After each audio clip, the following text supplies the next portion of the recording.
almost got canceled just now. Who wants to make fun of my fruit punch?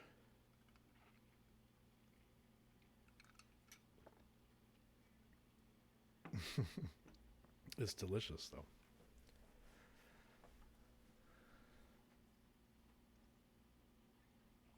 Just about ready here. Sorry for the delay. I wonder if I should It's gonna ping all swap on the over. server, too. I'm going to ping all on the server just to annoy the people that hate pings. Where's my announcements? Verbeck, I'm gonna join. I'm gonna join right back in. Give Okay. me one moment. Take your time. I'll keep everyone entertained. Maybe. As I just type and ignore you all. I can't do too many things at once. Yes. Yes, I want to ping everyone. Yeah, these are the best cups. I can fit enough to drink in here. I don't want to go fill my cup up a bunch of times.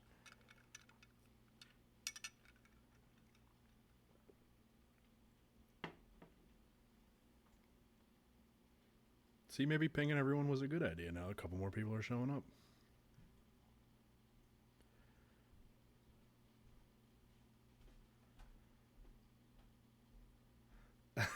I could bring a picture to the desk. That would be different. It's something I would do.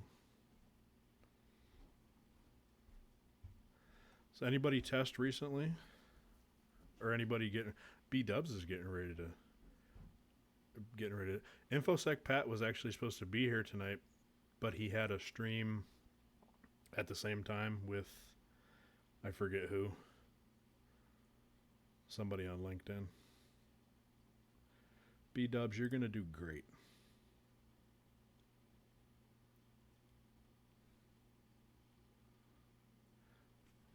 Yeah, imagine a guy like InfoSec Pat asking me for PJPT advice. Okay, I'm back in. Let me get my screen share started here.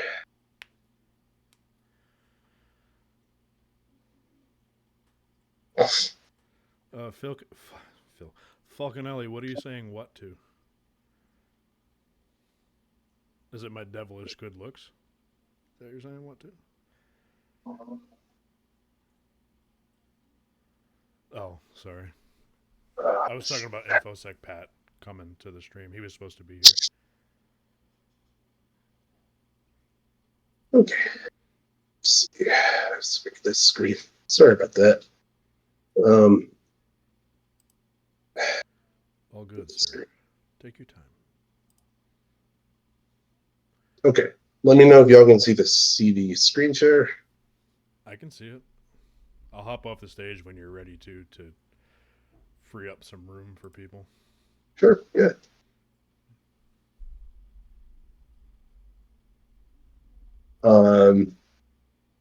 Sorry, I'm just coming from my other laptop, so take on this keyboard's a little weird.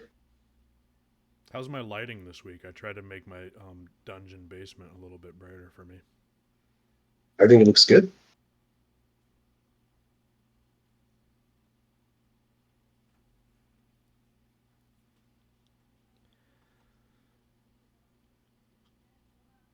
All right.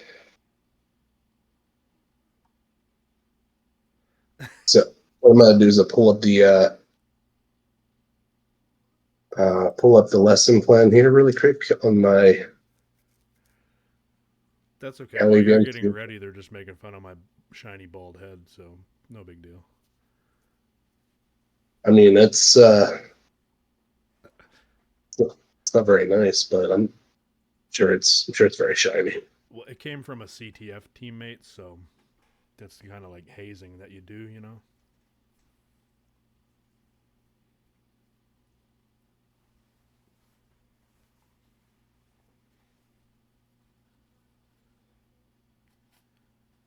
All right.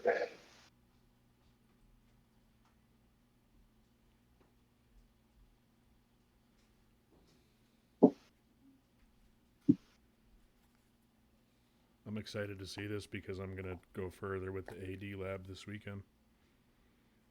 I'd love to know what you think of it. I mean, I haven't had a whole lot of time to play around with the lab. I actually I got it all set up, obviously, for this lesson, but I had to do a little bit of customization for it to the lab rather because of the stream, and I just didn't have enough time to explore the lab. So let me go ahead and publish these pages here. I've had them in draft so that people don't get an early peek. My WGU contract starts today, so I have to do stupid work before I can build a lab. Well, you work before play, as they say.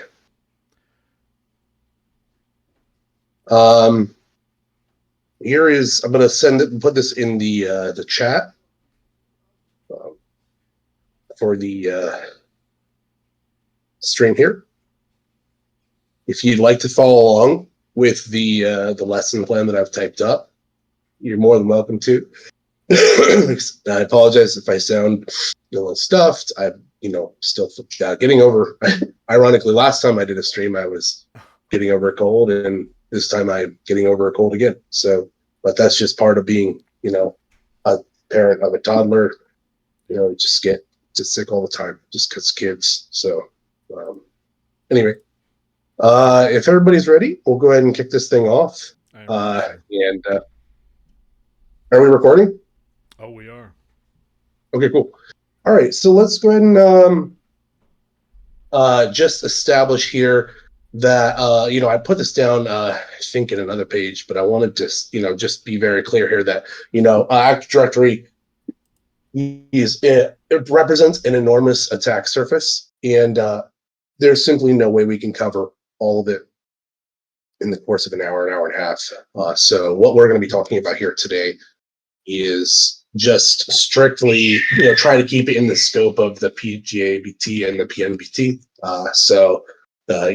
Just keep that in mind that, there's only so much we can do to cover here. So, but there are two key takeaways I think I want you guys to go away with, at least with respect to entry level Active Directory pen testing and entry level as relates to the PJPT and PNPT, is that I've heard a lot of feedback that some people struggle with Active Directory pen testing. In the course of discussing with others in this study group here. And I think that's largely relates to the way that you think about Active Directory networks. To change the way you attack and defend Active Directory networks, you have to change the way you think about Active Directory. And what I mean by the above is this. So you should focus on the holistic nature of Active Directory as opposed to individual parts. Shift from memorized situational rehearsals to thinking about why the situation exists. Don't spend so much time thinking about the attacks and what tools to use. Make it less about the tool and more about the reason the tool is developed. So with that in mind, we should talk more about why does Active Directory exist as a product, and what does it try to solve? Because that really is the core to Active Directory pen testing. It's that just in the same way that you would pen test a web app, and that a web app tries to, present a solution or information to a user, and an mobile application does the same thing. Well, Active Directory has a similar objective in that it's trying to solve a problem, and at its core, Active Directory, the problem that Active Directory is trying to solve as a product is being an identity and access management suite. There's a directory component that manages the identities and couples with AAA protocols and services, as well as policies to provision and manage access. Is designed for businesses. Businesses hire employees. The employees have a life cycle of the business. The life cycle being they're hired, they need a computer. The computer is registered in Active Directory. The computer also now has an identity. The employee needs a credential. The credential is their identity plus password. They may have a mailbox or a VoIP number. The identity, this user identity is registered in the directory and follows them over the course of their employment. They need access to applications and systems. Applications are typically run by service principals in Active Directory lingo. If I can highlight it, but yeah, otherwise known as service accounts. And service accounts are also identities in Active Directory. So then groups, security groups are then typically assigned to, are created and assigned in Active Directory. They're assigned to those applications so that though they can manage access to the application, and then typically users are assigned to the groups. So the group gets assigned as a way to control access to the application. The user is then typically assigned to the group or removed from it as access required or not. So the user may also need privileged access in the system, so they should have a separate identity for their privileged tasks. This is also an identity, should be added, and this identity should be added to any groups that grant those privileges. And then the employee leaves at the end of their life cycle at the organization. They're laid off or they're fired. So their identity or identities are disabled and eventually deleted from the directory, and their group memberships are stripped, and their computer is deregistered from the directory as well.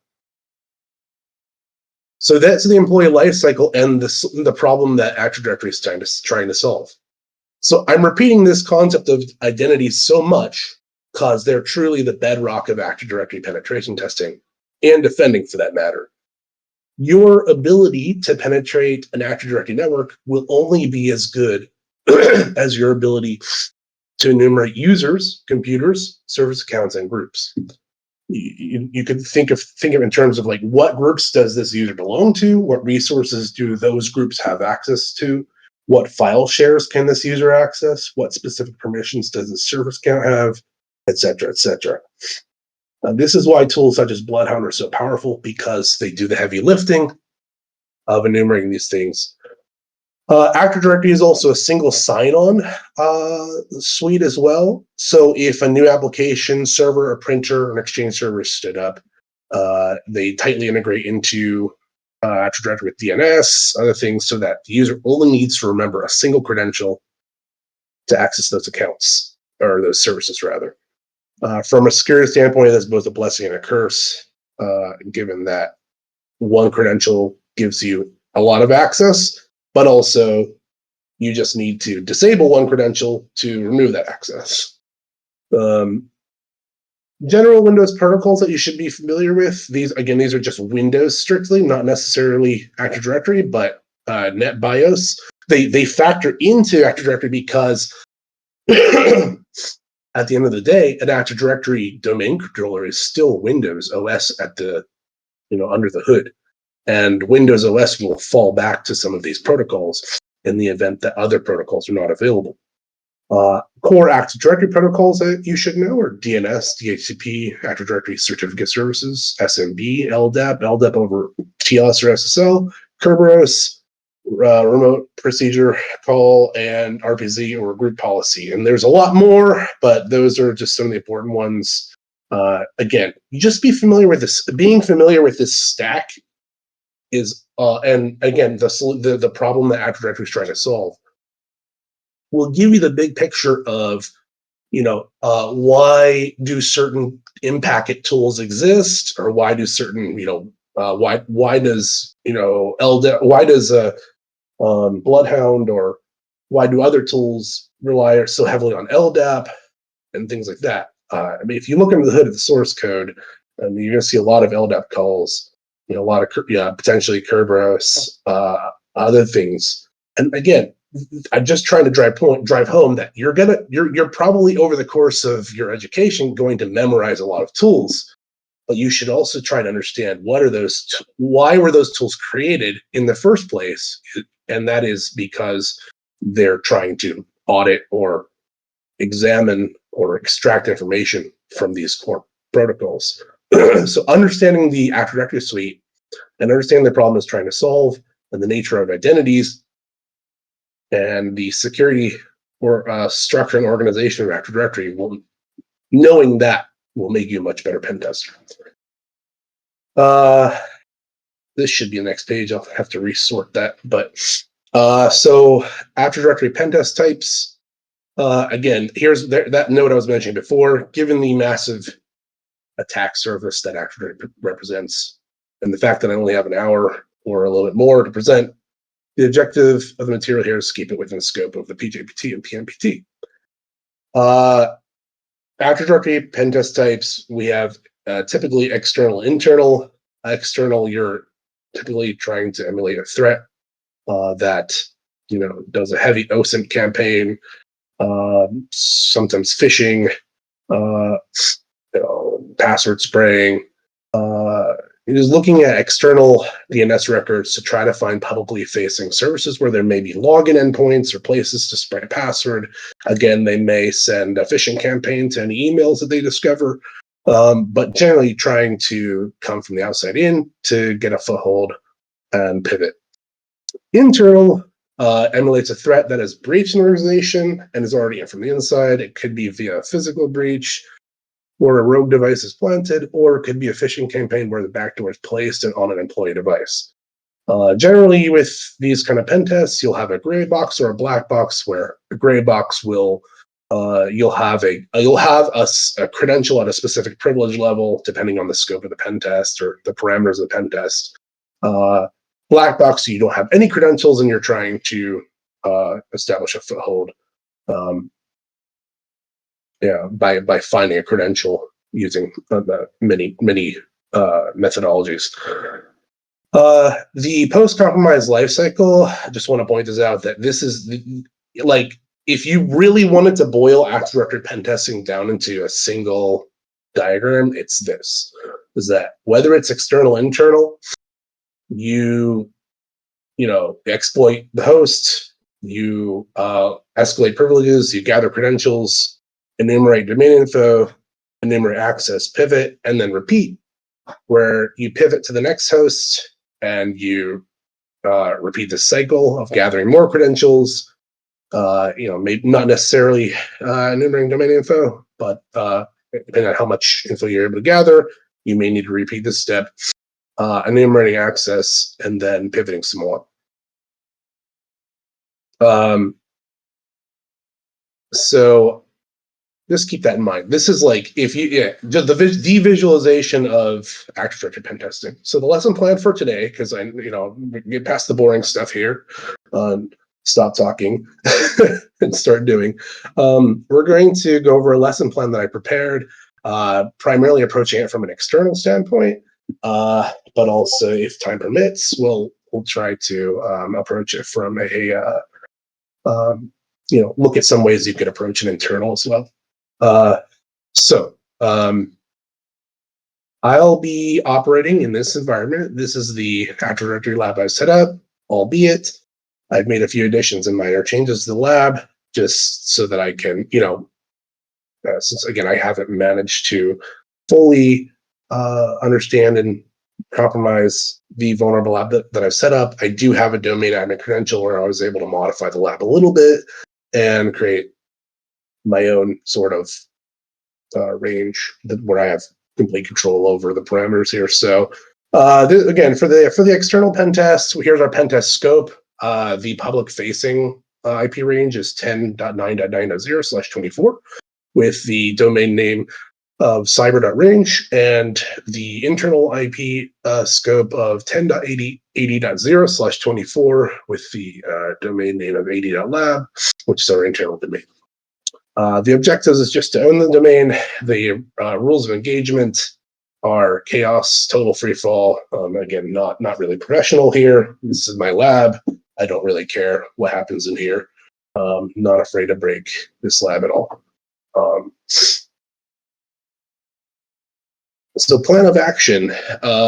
This is here. So we're going to start this external pen test here by doing a network scan here. So we'll go ahead and bring up my terminal. Make sure, let me move my window over here. You guys can see that, correct? let's see. Sorry, look at the chat here. Okay, cool. All right, neat. We exit out of this. That terminal back open here. Okay, so I'm going to be flipping back and forth between this lesson plan here. So again, hang on, let me do this key binding really quick. Sorry for the do the keyboard binder here. So I'll come I back can on the alt stage too and help you with the chat. Oh, you're okay, man. Yeah, just wanted to make sure people could see it. Make sure it doesn't look too grainy and terrible.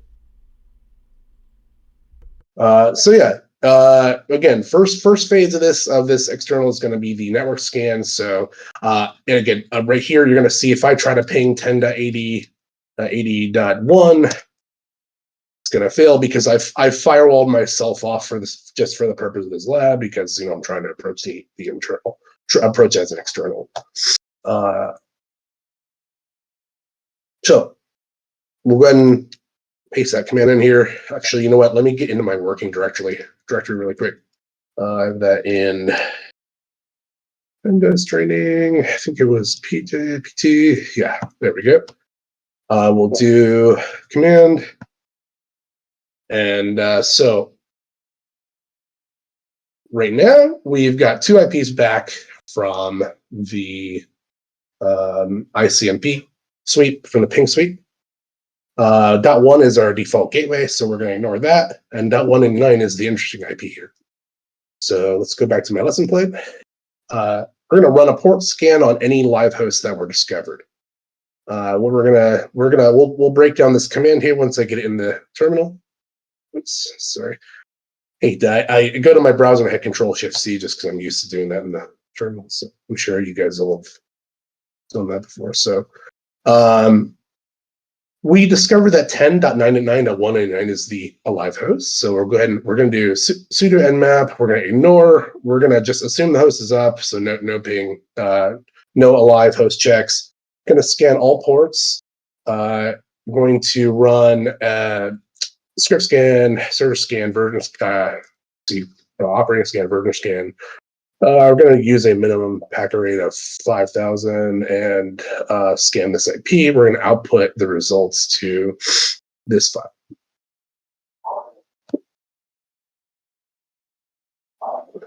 With that packet rate, this scan should complete pretty quickly here.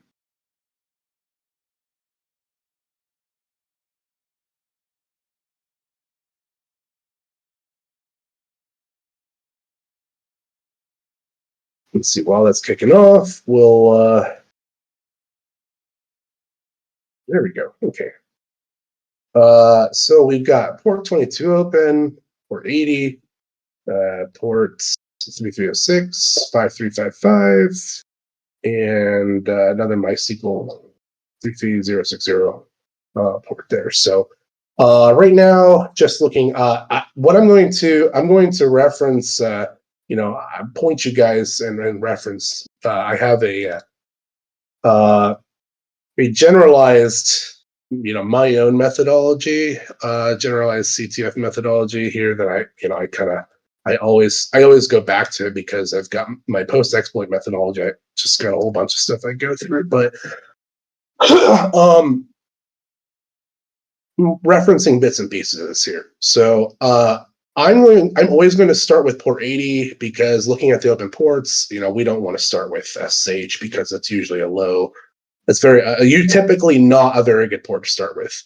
My general procedure is DNS, FTP. We don't have an FTP server, SMB not running, and HTTP, and then anything else. So that sticking to my general procedure here, we'll go ahead and audit the web server. So let's go ahead and take a quick look at it.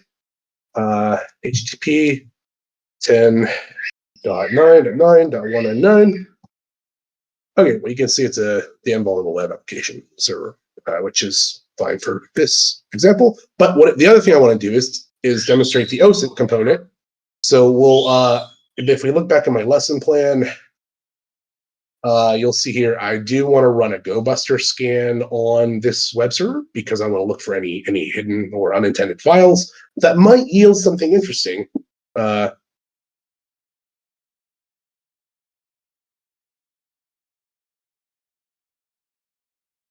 Potentially, yeah. You may be able to find passwords or other interesting things in the database if you could spray the if you could spray, you spray password spray on or credential spray on the database port there. Definitely, you could maybe find something interesting in there.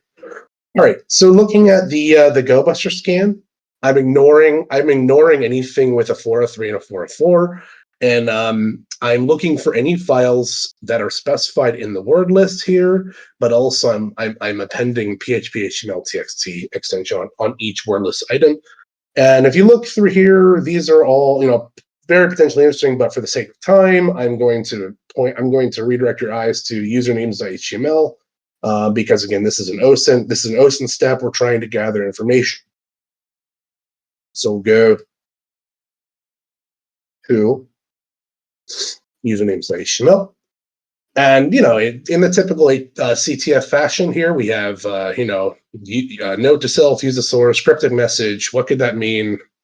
Yeah, big guess, right? So again, this is my environment, so there's nothing special here, but it's all known to me. Just a silly comment here that I need to modify the following users. And then I also have here a note that I also created myself a test account. So test user 123 at 80 lab with the password test user 1 exclamation point. So we should definitely put this in our back pocket. So you could open up whichever app you typically use for note taking. Definitely write that down. Keep that in your back pocket for later. But for now, we're going to go back to the lesson plan and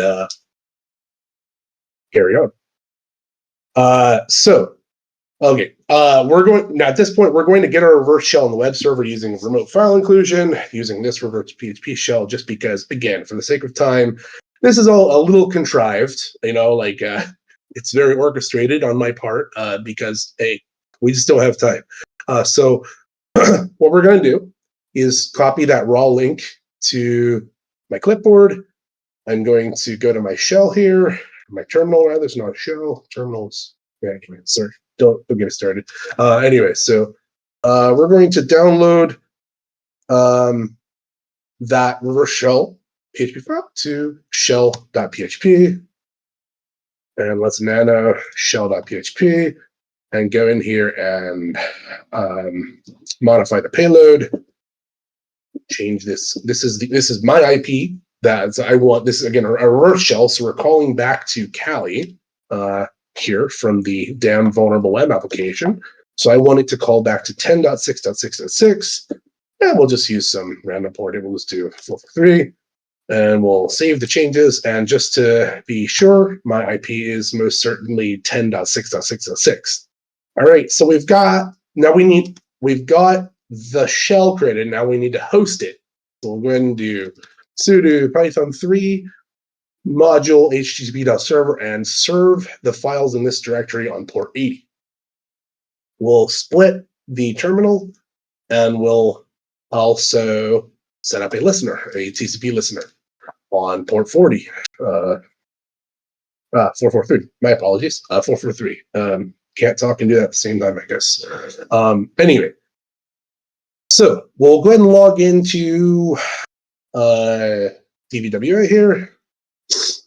Again, just for the sake of time, we're not going through a very convoluted CTF challenge. Just going to make this simple for ourselves. But just assume it's a CTF challenge where you found like an RFI or whatever it happens to be. But for the file inclusion challenge, just make sure this is set to the. We're going to set that back to low. Again, just for the sake of time, we'll go to file inclusion, and we'll use the file 1 challenge, and we'll change this to HTTP 10.6.6 slash shell.php. Again, just reminding you that that's being served by this web server here. So if I split this terminal one more time and I ls, this web server is going to serve this file to this remote file inclusion call. So go ahead and run it. The Apache server is spinning here because it has loaded, it has included the shell.php script into this runtime here. It's currently, so it's hanging because if we go back to our terminal here, you'll see that we've got a shell because of that TCP socket opened by the PHP script. So if we do run, we'll go ahead and run ID, see who are we running as. I can see right here, we're running as www.data, www.data, but we'll just, from that, we'll go ahead and really quickly spin up a TTY. I've got I think an alias here in my alley box. I think it's called PyTTY. That might be a function, but let me look at set. Yeah, Py. Well, anyway, let me see.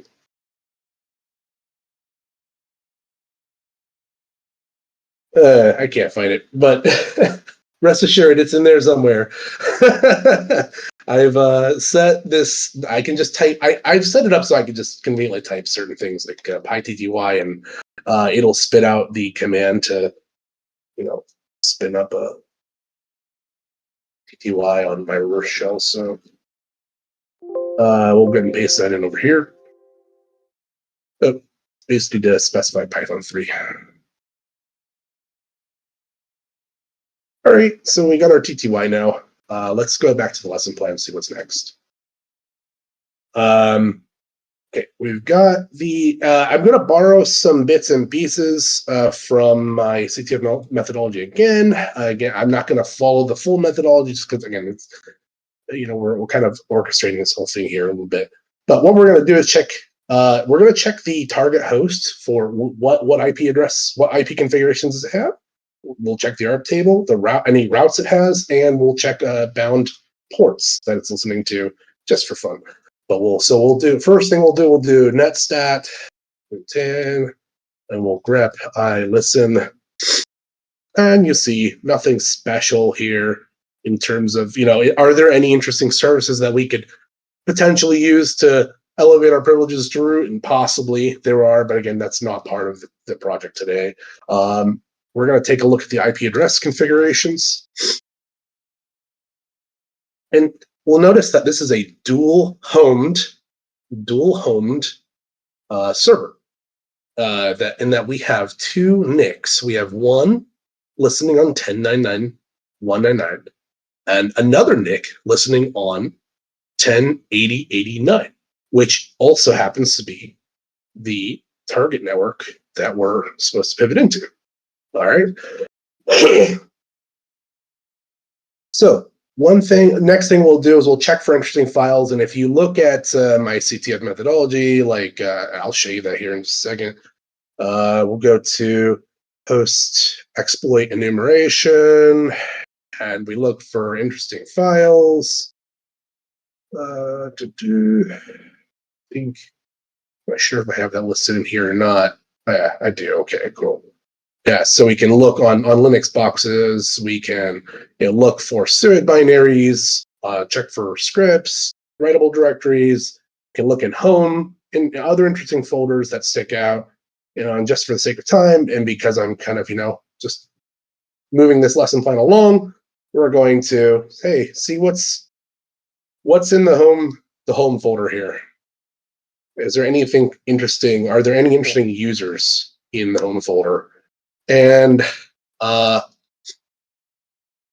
if we look at, so we can definitely see there is a home local user. I think and you'll see right here that there is a readable. We are able to list and read an SSH key, which is great. So we can swap from a reverse shell, this unstable, reverse shell operating through our PHP script, and we can take this, which should be in my lesson plan up next, that we make a local copy of the SSH private key and SSH in as local user on this box. So that'll be our lateral pivot on the Linux box here. We'll take this path. We'll add it out.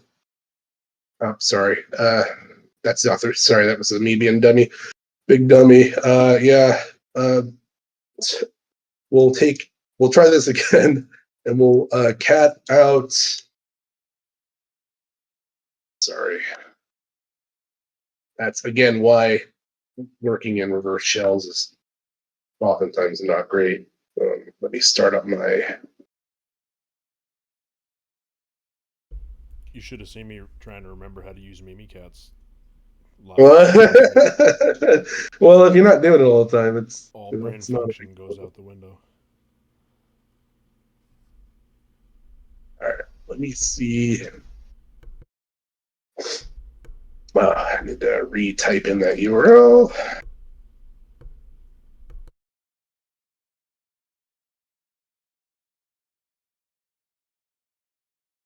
See if we got our shell back. No, we didn't. What's going on here? Hang on. So we're serving in the right directory. Listeners up. Let me double check the security settings.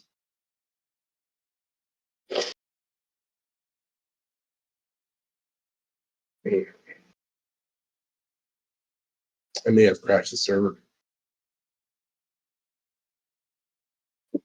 Let me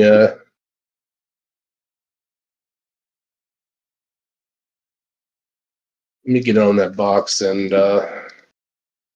restart Apache.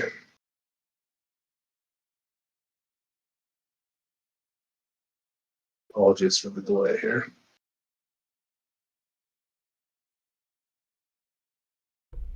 Does my mic sound any better? I turned it up a little bit. Sound okay to me. I don't want to turn it up too much.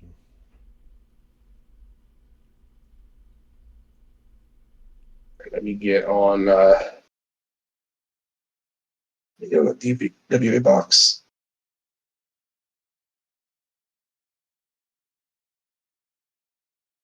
We'll do. Well, Canelo, you trying to get me to turn up?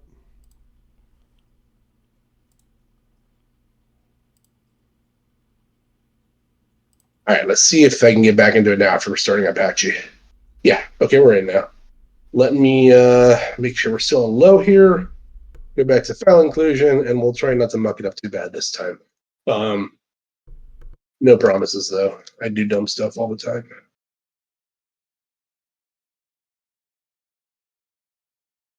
All right, let's see if our shell's out. Oh, there we go. We're back in it.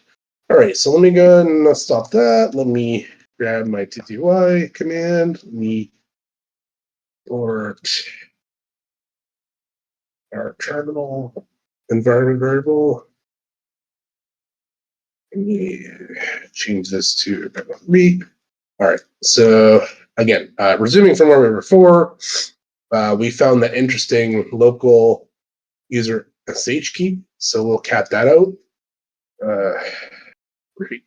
It's like I didn't set the provisions right on that. All right, one more. We get back in there. We'll do. Change that permission really quick. I thought I had that right. My apologies. I guess I didn't. All right, so we'll do. Sorry, let's see if that works now.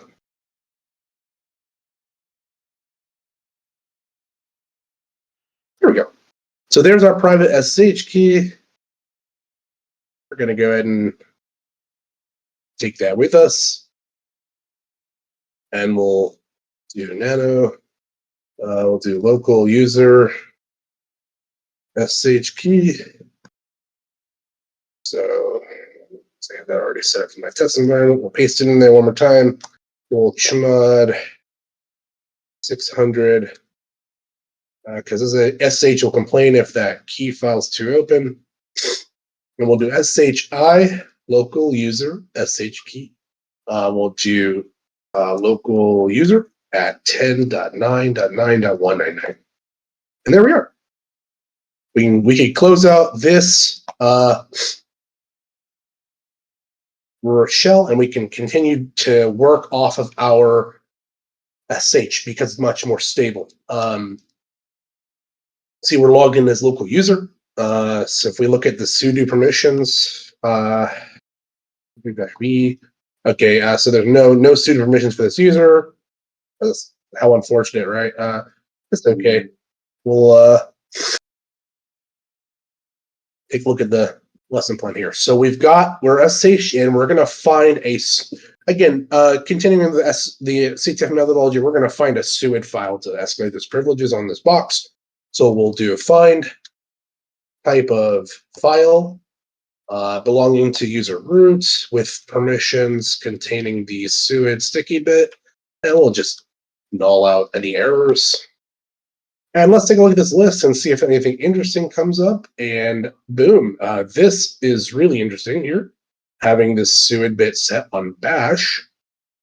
If we do LSLA, then bash, we can see definitely that SUID bit stuck there on that user. And the group's not necessarily super necessary because the user correlates to this octal set here.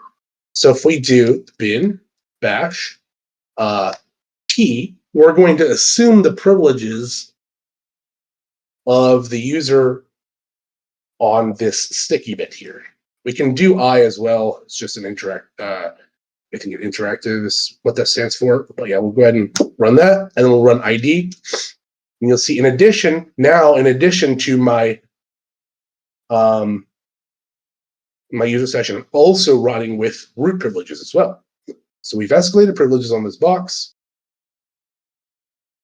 Now we can set up persistence as the root user. On the Kali end, what I'm going to do is generate a SSH key pair. We'll just borrow this command here.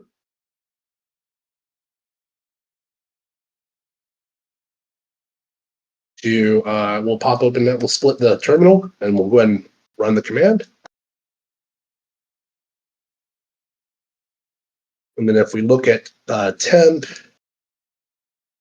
root, you'll see we have a public key and a private key pair.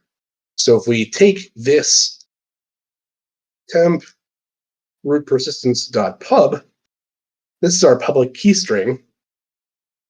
What we're going to do with this is copy it, and we're going to echo it. We're going to append it, rather, we'll append it to the root user's authorized keys file. And now I should be able to take my private key, we'll move it from the temp directory over here to my working directory. And now what I should be able to do is SHI root persistence is my key, my private key file, which matches my public key string over here. And I should be able to do root at 10.9.9.199. And we can do IPA, show that I am definitely logged in here and as the root user. So now I have persistence as root on this box, as long as, the blue team doesn't catch on here and strip that public key from this box. Or, other ways to prevent me from logging in, block my IP at the firewall, et cetera, et cetera. Lots of different ways to do that. But so right now we have persistence for as long as that's valid. So, okay, we're going to do a quick detour here. Just because before we set up the pivot, I want to point out that we are on a dual home host with two interfaces on distinct subnets. Everything we have done to this point is the same, is always the same, regardless if this target where we've established our foothold is domain joined or not. However, As an added bonus, I've joined this Linux host to my Active Directory admin, and I want to demonstrate some enumeration steps that can help you gather further info. So if we'll just borrow these commands here, and we'll see, is this box in fact joined to a domain? I'm going to go ahead and exit out of my SH session over here. And we'll go ahead and see if, in fact, this box is on a domain.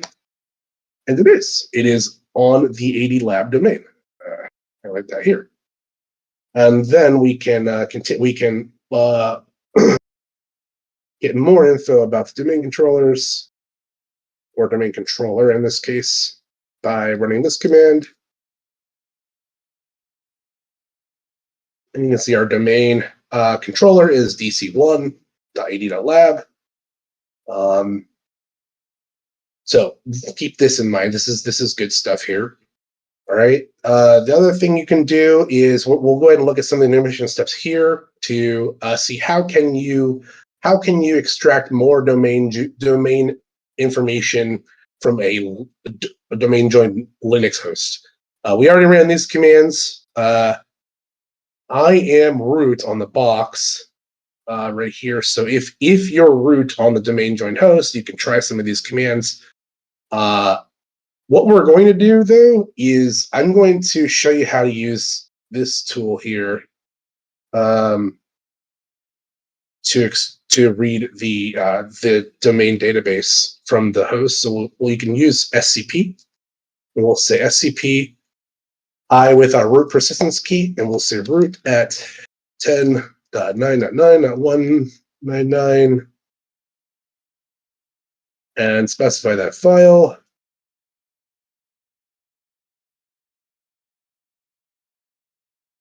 And we're just going to copy it over here. Oh, I got 2 slashes there at the end. Hang on, let me make sure I got that right. Yeah, this will do. Oh, I think I got maybe the wrong or lib ss ed. Oh, I think I misspelled it. It's LDB, not TDB. Apologies. Which may change things if it's a different database type. So I think still try to read it. Let's see what happens. If it doesn't, we'll try some of those other commands. So let's go ahead and run file cache, and we'll see what kind of file is this. It's a it is a TDB database. Okay, so cool. We can still use TDB tool. So we'll do sudo apt install y tbd dump. Oops. Okay, might have to just do tbd tools. And we'll do tdb dump. Get the quick help text here. Okay, and we'll just do cache. And you can see can see all kinds of LDAP objects here from this dump. So you could parse this text, and you can see that this particular user object is around this group objects contains these members, et cetera, et cetera. So just a great way to parse a domain joined Linux box. This is a great way to put together a list of usernames and group names, just so you can again that your enumeration is that's your bread and butter. Like that's how you win this thing. So the more information you can gather early on using examples like this, the more you can just put in your back pocket for reference later. That's the key. You want to make sure you're gathering that critical information before you pivot. So, and we'll just say worst case scenario, like let's say you're not root, but you want to try to find users in that. I don't know if it's going to be a Varlog founding because I haven't logged on a whole bunch in this box with domain users. So, yeah, if we have a domain credential, we do actually. We have our test account. So here's one thing we could try to do. I just want to demonstrate though, if we didn't have a, see, where's that CN equals string? Something U equals, I think. Oh yeah, here we go. All right, so that's okay if you're root on a domain join host. So yeah, okay. Being root is beneficial, highly beneficial here. We do have a domain credential we could use to run LDAP search queries. We're going to skip that for now. Again, I'll just point you back to this page just for the sake of time. All right. If you want to continue to try to experiment with Linux domain joined host enumeration, I show you how to join. I can, I have a note in my wiki here is with respect to joining Linux hosts to a Active Directory domain, at least for Debian based distributions. So if you want to try in your AD lab joining some Linux boxes to your domain and play around with that, go for it. All right. I think for now we're just gonna keep carrying on with the lesson plan here. Gonna close down this tab, and we have persistence, so I'm going to close this and carry on. All right. So back to the rest of the action plan. We're going to go ahead and set up our tunnel, our SOX proxy, and I'm going to do that with both Chisel and SSH, just so you guys can see that in action. So on Kali, I'm going to go ahead and run this command. We're going to wget the latest release of Chisel and set it to execute mode. Okay, so we'll say there's Chisel, and on the target, I'm also going to download the Chisel binary.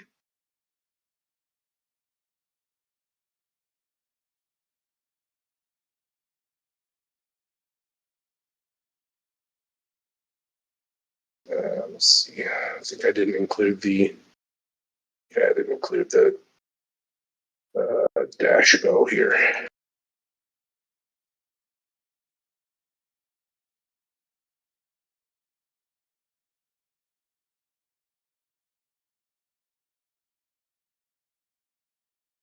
Okay, so we've got the Chisel binary now on both the target and Kali.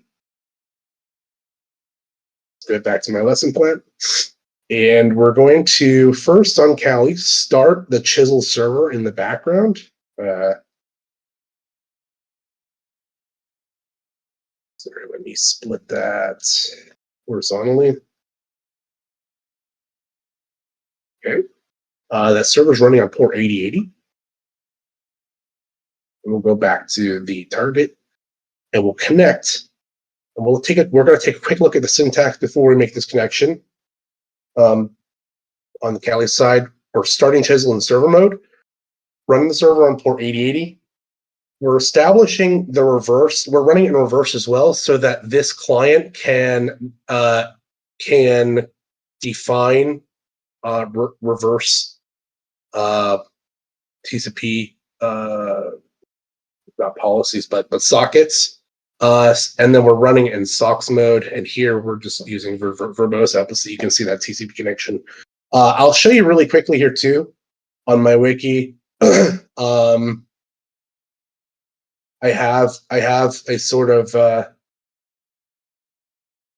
it's not the prettiest diagram, but gets the job done of how that data flows with Chisel. And I'm going to show you basically the mode we're operating in here is in reverse dynamic SOX proxy, where the attack box is running the Chisel server and the target is running the Chisel client. And so what's happening here is the client calls back to the Chisel server over an HTTP WebSocket and defines the SSH tunnel to run in reverse. So you'll see 127.0.0.1, and then whatever port you define here runs in reverse through the WebSocket back to the Chisel client and over the SOCKS proxy that you can reach additional hosts. And the reason that works is if you look, again, you look at this routing table real quick before I paste that in. You look at this routing table on the host, this is how this box knows where to send that traffic to. So if you're proxying traffic through this TCP socket here, and then this host receives it, it's going to inspect its routing table. And if we're trying to hit the 1080/80 network, that's in the routing table. So it's going to send it through this interface and out the other side as depicted here. And so this will be acting as our intermediary between that remote network. Right. So let me go and paste my command back in here. Oops. I'm not sure. Oh, I think did I not set that as execute? Let me try that again. Here we go. And you can see that the TCP connection was established. I'm also, so what I've done here on the Linux box, or what I've done here is I've said open port 5001 on Kali as a SOCKS proxy. So if we go on Kali here and we do netstats, and then look at the listening interfaces and grep 450001, you'll see it is in fact running, and it's associated with the Chisel binary. Okay, now let's do the same thing with SSH. And the way we're going to do that, it's a little simpler. You don't need this two-part equation here with Chisel on both sides because the SSH server is already running on the target. I'm just going to use my SSH key for root. So I'm going to say SSH and then root. And what I'm going to do is specify a few parameters here. D.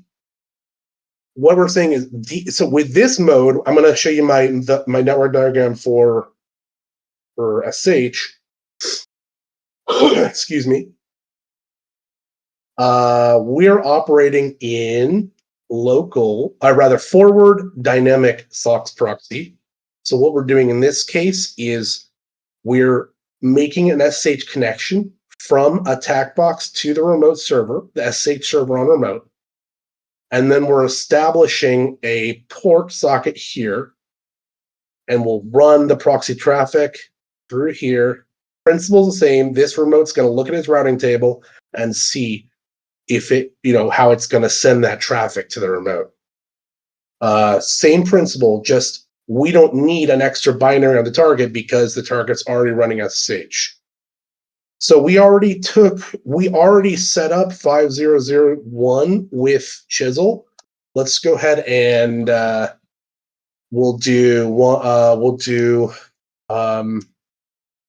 need to get back. Let me look at my lesson plan. I'm blanking on that socket. Okay, we're gonna do the 127.5002 using the root account. So we'll do 127.0001, 127.001, 5002, and root at 10.9.9.199. And so again, what we're saying here is open 5002. I think I'm saying that right, on this interface on Kali, and send traffic through 10.9.9.199. Okay, done. Let's make sure let's see if that is in fact true. It is. So on Kali, right here, we have opened port 500.50.002 on Kali, and it's owned by the SSH process, And now we have both these sockets that we can add. If we look at the lesson plan, we now need to add them to our proxy chains configuration. Let's go ahead and do that now. Okay, so we'll just use this existing line here, and I'm going to comment this out. And we'll see here. Move this down on a separate line. And so we have 127.001.50.002 and 50.001. And we'll uncomment one or the other depending on which we want to use, just to show you that they're both working.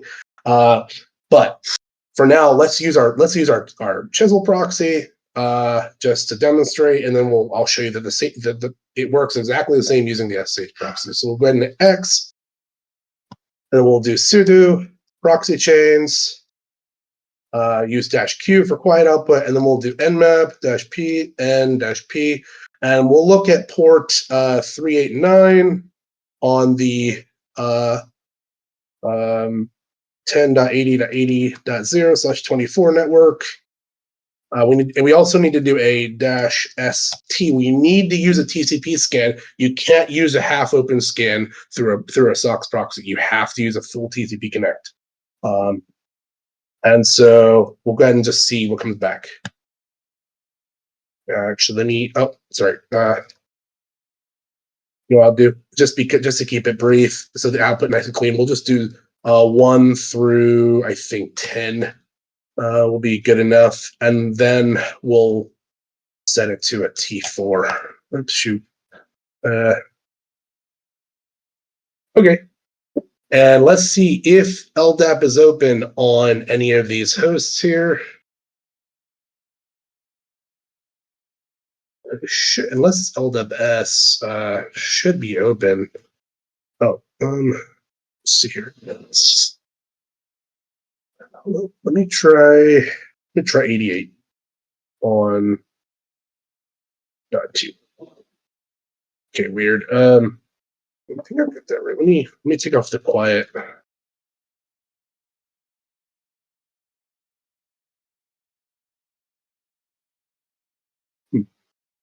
That should be working.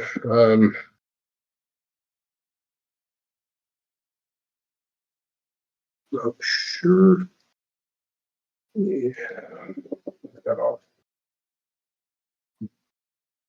Make sure my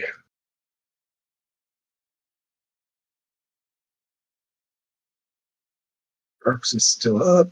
It is not absolutely certain. I may have goofed him in my my syntax. It's very possible. Let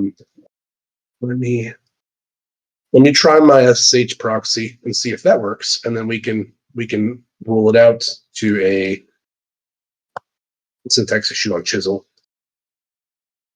Let me comment out the Chisel proxy, and we'll try SSH now. Okay, so I likely have a syntax error in my Chisel proxy. So you can go back and look at this.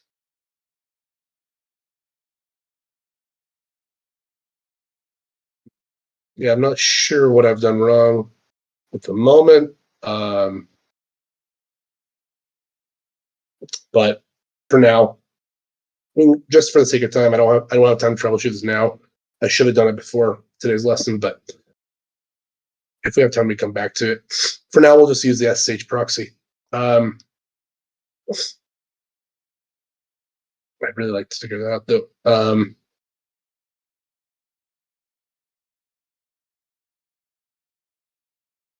Anyhow, so moving on. So we'll run our nmap scan one more time through me, since I don't need my move this over to a new tab. and go back over here and we'll clean that up a little bit. All right, so let's go ahead and run back to and let's go and look back at our lesson plan.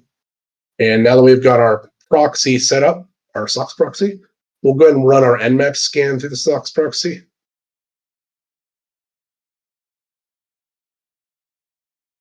So what we're doing is we're going to send this Nmap traffic through the proxy chains proxy, doing a full TCP, just top 1,000 ports, just to demonstrate functionality. And I'll put it to this file and we'll scan. I'm going to change that target network just for the sake of time.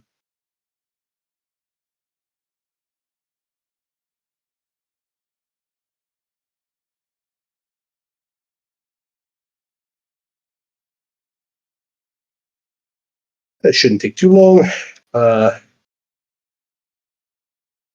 It could be totally. Oh, I should probably specify a T4 on that. See if that speeds things up a little bit. If it doesn't, I may just shrink that down to maybe top 100 ports, depending on how long this is going to take. Yeah, it's going to take a while. So I know for sure that my top domain hosts are running on 2 through 4. So I'll just shrink it down to 100 ports. Again, just trying to demonstrate functionality here. Okay, and you see we're what we're trying to identify here by doing this is what we'd like to identify which of these hosts on that remote network is the excuse me. Actually, I cheated. You'll see the DC180.lab here, and that's because I have an entry in my etc host file. Just ignore that for now. But what we're trying to do by looking at this output is determine which of these hosts is the domain controller, so that we can continue to enumerate more information from it. And you can tell right off the bat that 10.80.80.2 is our domain controller because the Kerberos daemon, the source server is running on that host there. ADI DNS is running. LDAP is running, potentially others that we didn't get because of that top 100 ports. But that's a dead giveaway right there. 5388, 389, dead giveaway that we're dealing with. This is the domain controller here. Okay, so what we'll do, what you could do in this case, I don't have this in my lesson plan because it's just we don't have time. But if you look back at this right up here, let me grab that article or that post rather. Come on. And look at some of these techniques here. Like this red cycling attack here, or enumerating the domain, you'll see that these attacks in this demo here, they're pointing right at the domain controller. So you'd want to know which is domain controller because you could run this Nmap script. In fact, why don't we do that just now, just so we can enumerate? But we already know the domain, but just to show you, I need to proxy change that. Sorry.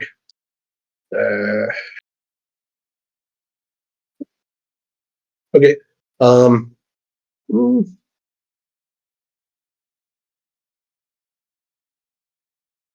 I need to ST that. Sorry. That's right. Okay, so we were able to get our domain info from the domain there. A lot of stuff there. But again, the reason you want to know which is the domain controller is because some of those scans and those attacks, you're going to want to directly communicate straight at the DC with. That's so do that initial Nmap scan to identify that domain controller is a key first step once you're ready to pivot. Looking at our lesson plan. We already have a credential earlier that we found, if you remember in the initial OSINT. So what we'll do now that we're ready to pivot in the domain, since we already have a credential from OSINT, we'll go ahead and spray that around and see where it sticks. So we'll go ahead over here.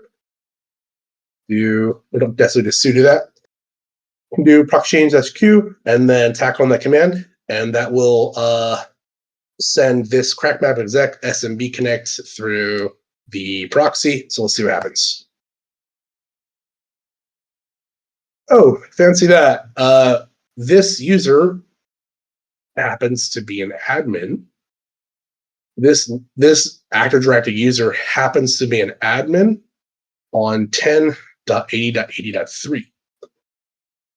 So from here, that would be the logical next step, is to get on to 10.80.80.3 and see what we can find. Again, for the sake of time, I'm just going to opt to do that remotely. I'm going to do a secrets dump from 10.80.80.3 using the credential, using a pass the password attack, straight at that. So we'll proxy chains again that into the network, and we'll see if we can dump off there. And conveniently, we have some DCC2 hashes. Those are not passable. Nothing from LSA, but we do have, I'm privy. This is my lab, so I know who my local admins are, and this is one of my local admins right here. So what I'm going to do is take this hash. Again, there would probably be another better naming scheme, but template is just the one I use because this is I use that user existed from when I created some template Windows 10 boxes that I clone off of, and so this is my initial local admin. Anyway, just information I'm privy to. Look at the output, see if you can kind of discern who is the local. This is obviously the built-in admin here. It may be disabled. You can try it. You can try cracking it and spraying it around. Be a local user, may be interesting, but off the bat, doesn't look like it. Might not be an admin. Again, not going to hurt you to copy that hash and crack it and see what happens, and spray it around. Or you can even try passing the hash and see what happens. But what I'm going to do is just opt to take this hash for now, keep it in my notepad again, just because I know it's the local admin on these boxes. And again, just trying to cement in this notion of dump, pivot until mission accomplished. So here we discover that we have a local admin on 10.80.83, so we dump hashes. Note the template user, which is a local administrator. The local administrator password may be repeated on other hosts if they're not using a lapse solution or some other local admin password solution to rotate passwords. Notice the template user was found in the computer's SAM database, not LSA. This is where we really need to reinforce the idea of local versus network logons. Again, this is a local admin, not a domain login. You want to use with CrackMag when you're spraying this domain, when you're spraying this around, this hash around, you want to make sure you specify local auth and not a domain login. So just be cognizant of that when you're dumping hashes. Are you dumping from SAM or are you dumping from LSA? Is it a domain login or is it a local login? So we'll go ahead and proxy chains this. We're going to do a pass the hash attack. What we're doing here, if you look at this output that we copied, this is the legacy compatibility LM hash, and this is called the NT hash. We're going to pass the NT hash around. And so let me go back to our lesson plan and take a look at that. So you can see the NT hash is pasted in there using local auth. We'll go ahead and proxy change that through our SH tunnel.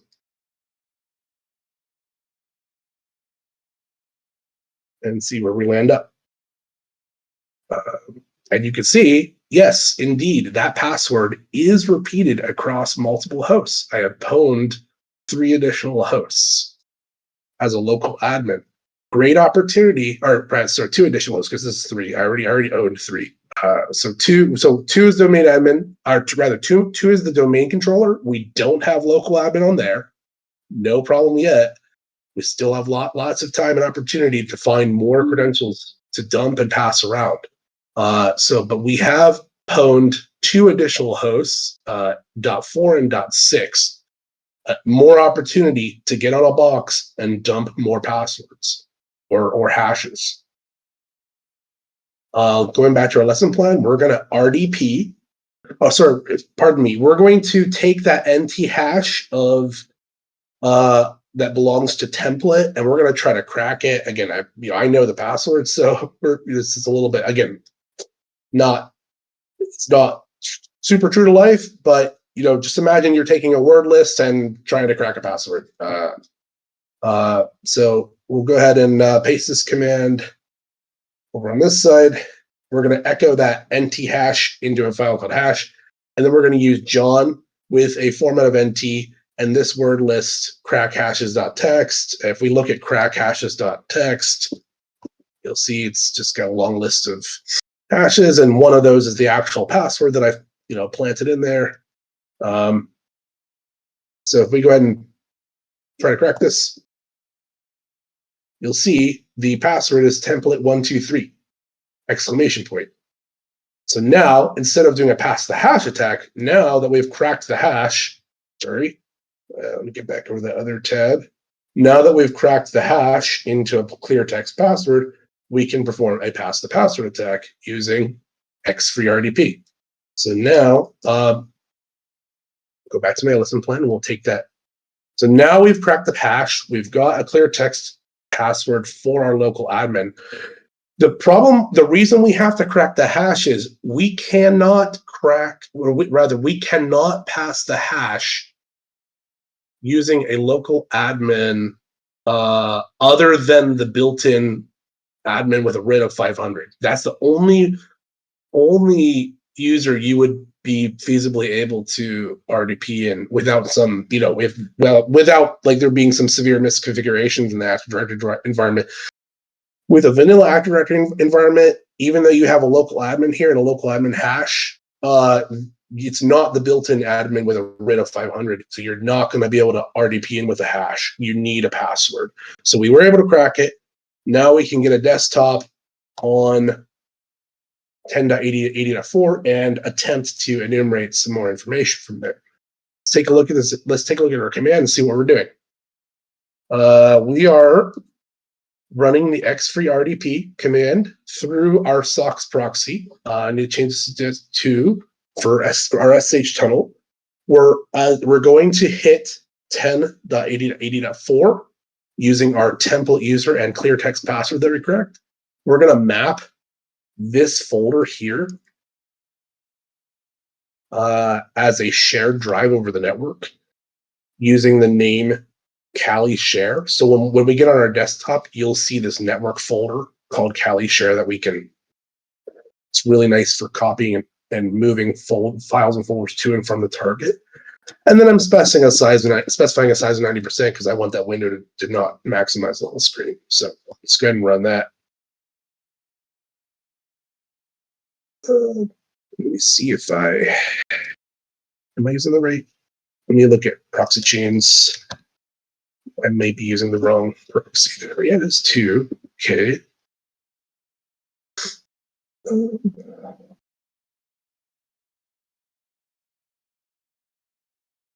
Oh, I think I see why. It's missing a colon here on that command. Okay, so now we have our desktop. You can kind of see where I'm going with this. I've used a group policy to disable Windows Defender and Firewall on these boxes, so it make it really easy to excuse me, makes it really easy to use Mimikatz.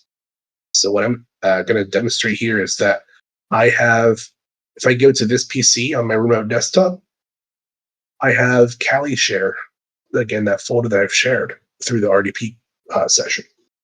Go in there. You can see I've copied the Mimikatz folder here locally. I've done that conveniently using Kali. If you run the locate Mimikatz command on your Kali box, you'll see that you can copy these Windows resources. Here's the 64-bit version of Mimikatz. I've copied this folder over to this directory, and I've just named the instead of naming it x64, I've just named it Mimikatz. So this is the 64-bit version of Mimikatz running on, stored on this folder here that I'm sharing through the RDP session. So we'll go in here and we'll do Mimikatz, and we'll run as admin. We'll do privilege debug, and we'll do token elevate, and Sterling recall that. Sterling recall that exact command. Give me a second here. Let me get on my wiki here.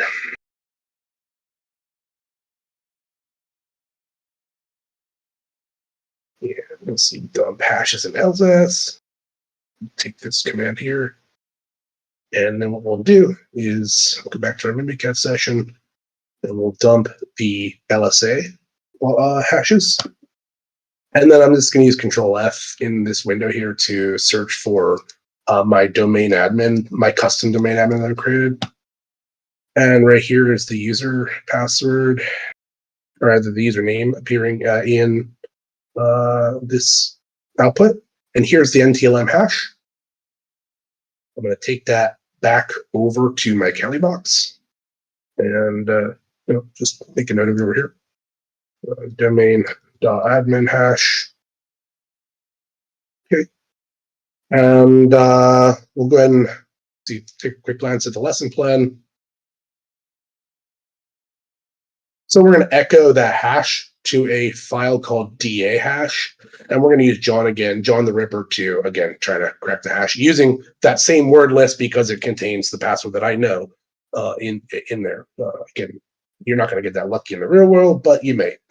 Using like RockU or some other weird or weak password list, you might get that lucky, but don't count on it. Minimize my RDP session. I'll go back to my show. And we'll go ahead and try that over here.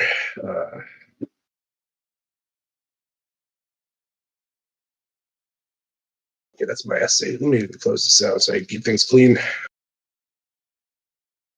All right.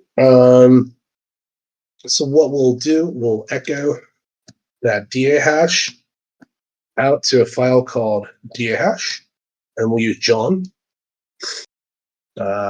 Format NT with this word list, and then we'll do DA hash.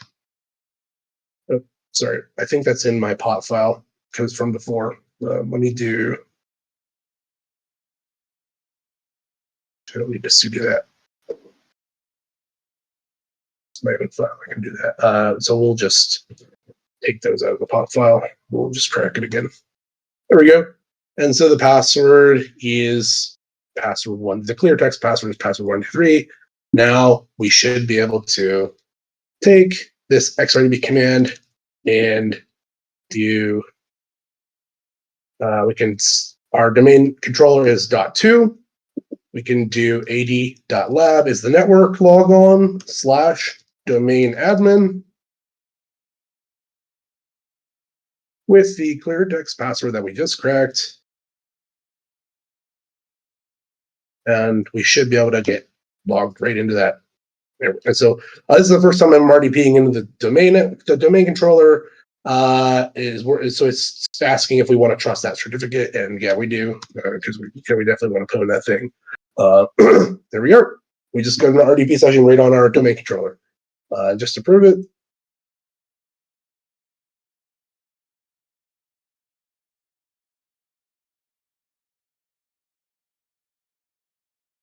Here you go. Pin 8082, 80 domain admin, and if we do host name DC1, you might ask yourself, like, well, what would you do in the case where you did what if RDP wasn't running on the domain controller? Well, you might check to see if WinRM is enabled. You could do proxy chains q nmap. Sorry, let me do sudo. They don't need that because it's a little connect scan, but whatever. We'll do P. 595 is for clear text, WinRM, and we'll do 10.80.80.2. And WinRM is open. So what you could do in this case is attempt to get into, you could do evil-WinRM, u, domain, admin. Actually, let me get that. I don't know if let me make sure there's a domain. I think I can just use the username and it'll, yeah, that's for Kerberos. Okay, let's just try it. So we'll do evil, WinRM, I10.80.80.2. The user is domain.admin and the password is that. And we'll see if in, sorry, I need to proxy change that. My apologies.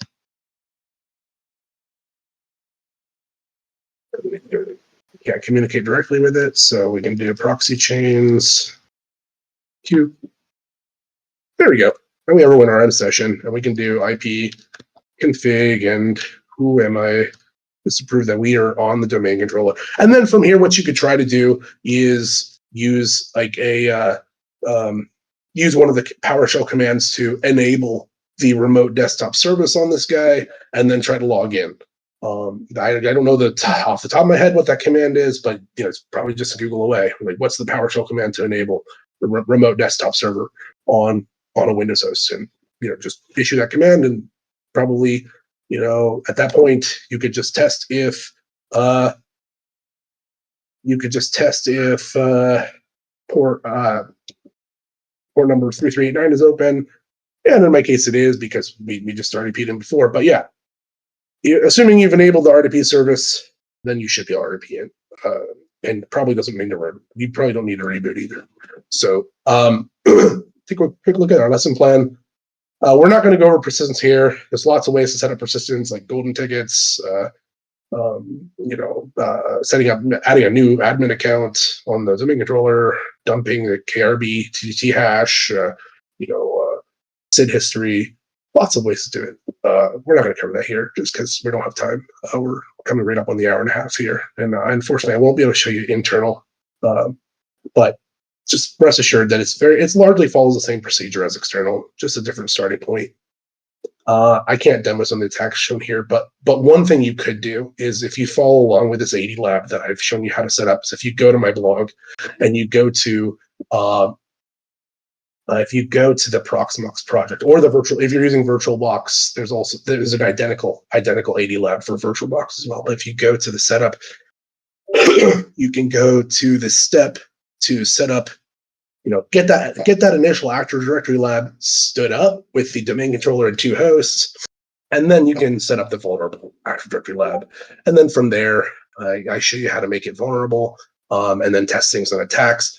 Like, one really interesting to do, you should try. I encourage you to. It's not part of the initial exercise, but all you need to do is go here and just basically to enable null session on your hosts. You just need to reverse this process here to enable null. They show you how to disable null sessions. So if you work in reverse, you can enable null session on your hosts. And then you can play around with RID cycling, because this was really helpful for me in one of the CTFs, hiring CTFs I've done before, where I was dropped on a domain. I don't have any usernames whatsoever.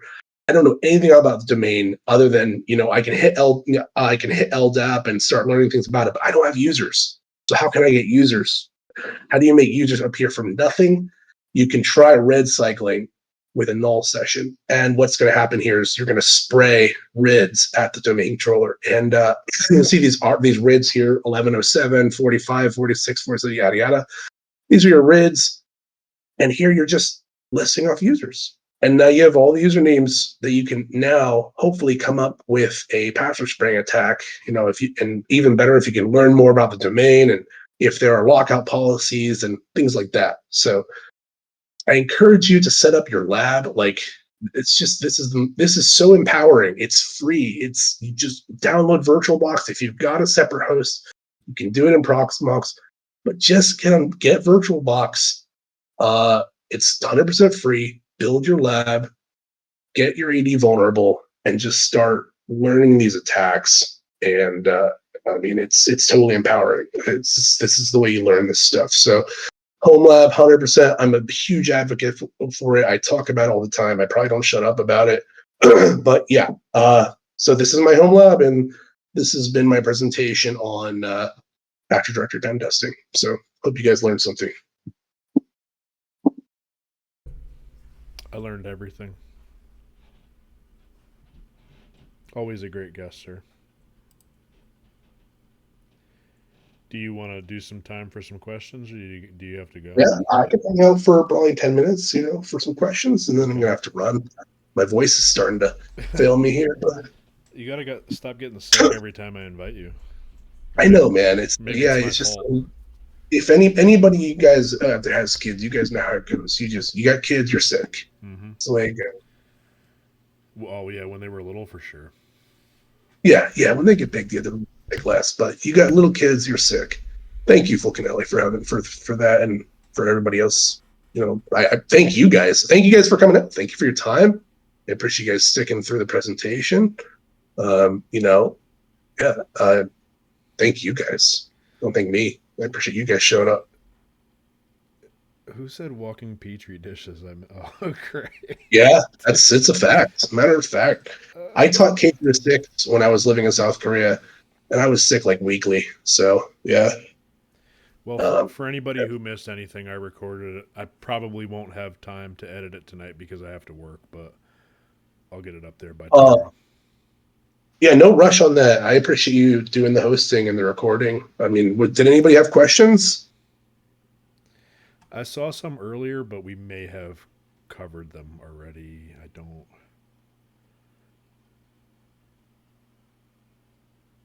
Well, they were situational from the fact that I did set this up in my lab, but it's not situational in the fact that there. I guess what I'm trying to say is, yes, I set it up in my lab to be joined to AD, but if you encounter a domain join Linux box on Active Directory, those steps I showed you will, definitely apply. I'm gonna try and read Arubius' question real quick. The commands used to enumerate AD from Linux specifically work because of how Linux joins to an AD network, or were they situational because of the lab environment? Read the question first. Sorry about that. Yeah. I wanted to read it out loud for the recording, but it's a long. So Timba, from the internal perspective, again, it's largely the same. If you're on an internal lab, it depends on where you're starting from, but if you're dropped on an internal network, you could port scan, run your port scan, look for vulnerable hosts, look for vulnerable services, start up responder to poison your LLMNR requests, or do NTLM relay. It's going to depend, where you're starting. If they give you a credential to start with, even better, because then you can start enumerating more about the domain. But if you're starting on an internal and you have no username and just a block of IP addresses that you're allowed to hit, then my first recommendation is to port scan the IP block and look for vulnerable services. Get that initial foothold. Again, it's all about it's all about getting that initial foothold on the domain box, and that may be through like responder and LMNR poisoning, or man in the middle 6, or it may be through MTLM relay, or I'd rather SMB relay. It may be through one of those means where like you're on a flat network and you're just catching NTLM or other requests like that, and relaying around the network. It could be from that level, or it could be you're doing a port scan and trying to find network services that you can establish a foothold on one of your domain join boxes. The question, have any limitations you find particularly important when working through proxy chains? Things that would work normally given the lack of a direct connection. Uh, that's the uh, basically what we talked about there. What you've mentioned is needing to work through TCP and full TCP connections. UDP is not going to work. So if you're doing like a DNS dump, then you're going to need to do it over TCP. If you're working through proxy chains, if you're working through, if you're not working through proxy chains, you don't need to worry about this, going through full TCP connects. But if you're going through proxy chains, largely going to, no ICMP as well. But you can just do a ping scan from your foothold as well. Kumo had a question earlier. Correct me if I'm wrong. The hash is only present on that host because the domain admin logged into it at some point. That's correct. Oh yeah, that's correct. I didn't see that question, but that is factually correct. Yes, I did that intentionally on my boxes. I logged in with the domain admin, so that the hash would be there when I ran the command, when I ran Mimikatz. Irubius had a question earlier. I'm trying to find it. Yes, again, as Gray mentioned, yeah, you could set up a scheduled task with a credential, and that would cache the credential as well.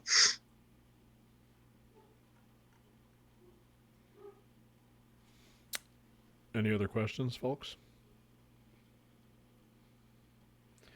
When is another class, and when are we going to get the recording? I'll probably have the recording ready by tomorrow. I don't think I'll have time to edit it tonight.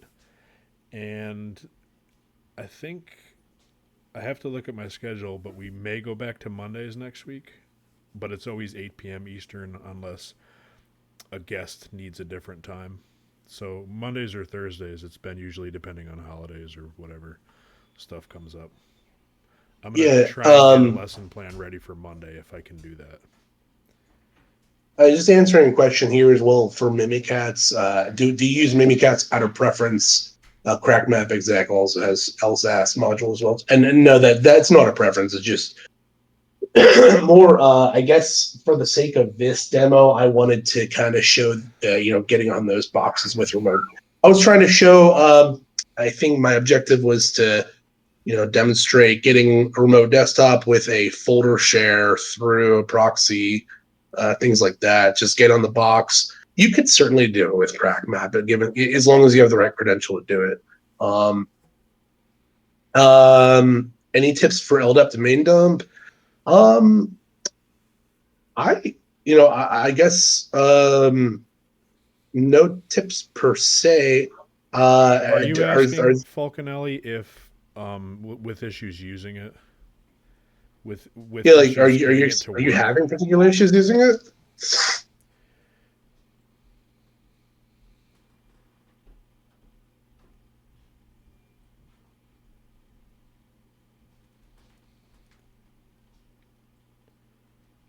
No, is everybody still there? He's typing. Oh, he's right. Okay, very cool. So I Yeah, I mean, actually I have use one it for just that. there. Um, Yeah, you go ahead. should talk to Shaman Laz because he had the same thing happen. I mean, there's not a lot to talk about. He just kind of rebuilt his VM without Pimp My Cali. So Let me do it real quick. I can try to just do that proxy chains. Let me take a quick look at the LDAP domain dump help output, because I ran that the other day, but I was on the local area network.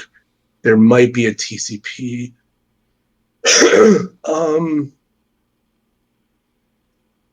Yeah, I don't see a strictly TCP option, but let's just try real quick. If we do, let me grab that. I already have it on on the 80 lab documentation. Let me grab that LDAP domain dump credential here. I'll just send it through proxy chains. Let's just see what happens.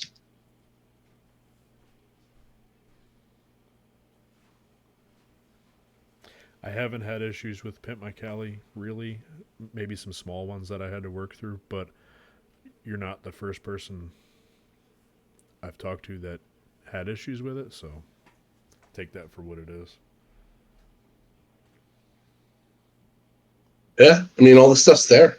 So, yeah, I guess we probably do it quick. Make sure there's actually data in one of these files. But if we do domain users by group, yeah, there's data in there. So, it's working. So, I'm not knocking Pimp My Cali, but I have a VM with it and without, so worth experimenting with.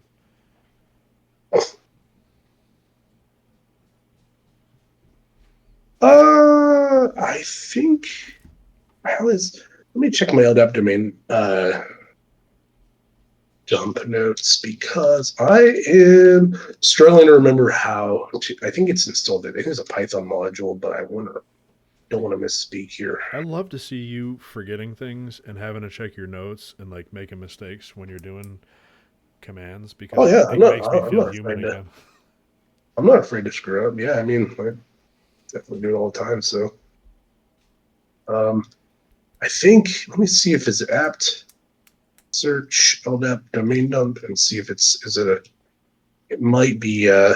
Yeah. So if you can do the command that I'm seeing here to install it is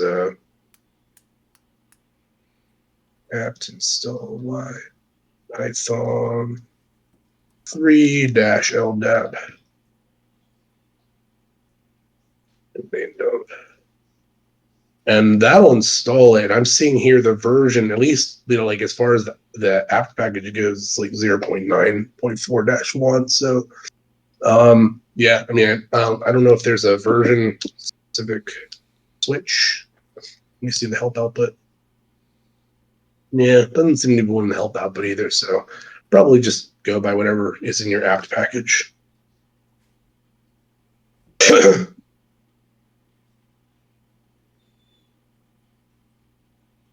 Any other questions? Anybody? Sorry, I'm sitting weird. I have my chat on my other monitor. It makes me sit like I'm not a professional streamer yet. I guess we're good Yeah, on questions then. It's one more funny you question was I like that. I'm seeing here lean. Oh god, that was bad. Boot him, boot Arubius out of here. That's a Banned. bad. Get out of here. Banned. um, yeah, free to study. Great. Yeah, absolutely. If you go to 100% free, not behind a paywall. I don't do ads yet, but hoping not to. I don't make money off this, so have part take freely of it what you will. Um, Buy that man a coffee, but you got to buy him good coffee. It's probably going to cost you like at least $40 to buy him a coffee. yeah, stop it.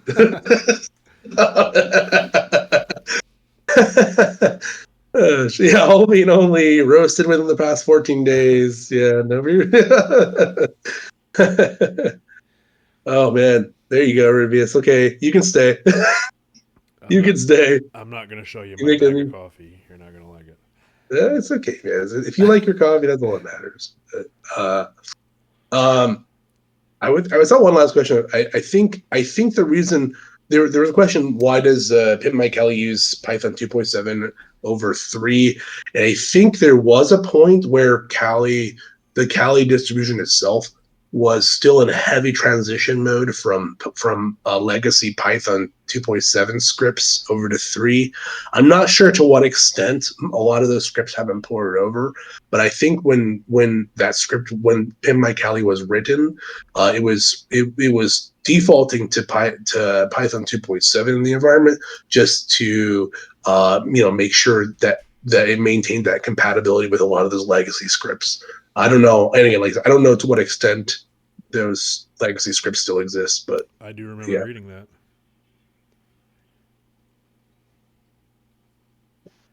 Look, I don't care what coffee you guys drink. You know, Goresh listen, drinks Gray. energy If drinks. What does he get? you know, like you know what, He Gray, if you drinks like your Folgers, monsters. yeah, yeah, you know what? Hey, cool. Tea gang too. I'm down with tea. Tea's I like. I'm down with some tea. But you know what? Drink whatever you want. No, Gray, you I'm drink not here to judge Folgers. you on your coffee. We know that Yeah, now. There's no taking yeah, it we back. know exactly. Great. No, you can't take it back, dude. You can't take it back. You can't go, oh, just joking. I don't drink Folgers. He just threw his can of Folgers out.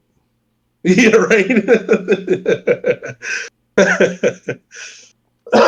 Excuse me. Don't make me laugh here. I'm dying over here. Man, I'm it's not some going to do fun. any of that, Arubius. I'm not going to do any of that. No, absolutely not. All right.